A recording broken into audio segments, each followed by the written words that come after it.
Let's talk about the president. He's on vacation, and I would guess in a much better humor than even he thought he would be 2 or 3 weeks ago, because he finally got some stuff done during the lame duck Congress. What do you think are going to be the president's priorities in the year to come?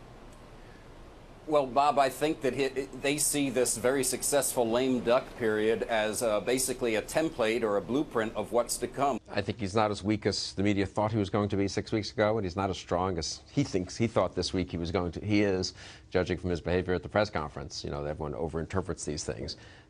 He's much weaker than he was 2 years ago, and that's the bottom line. We'll see whether this painful loss in November and then the recovery that we're seeing in the short term in terms of his political fortunes convert him in some fashion to a new kind of person. We do have to accept the realities that the Republicans did win the House, and so they now have a responsibility to lead as well, and we can't ignore the realities of the membership and the makeup of Congress and the fact that we are going to need bipartisan support to get things done. We are certainly hopeful that the Republicans come into next year with a willingness to sit down at that table and begin having a discussion about how we're going to make progress.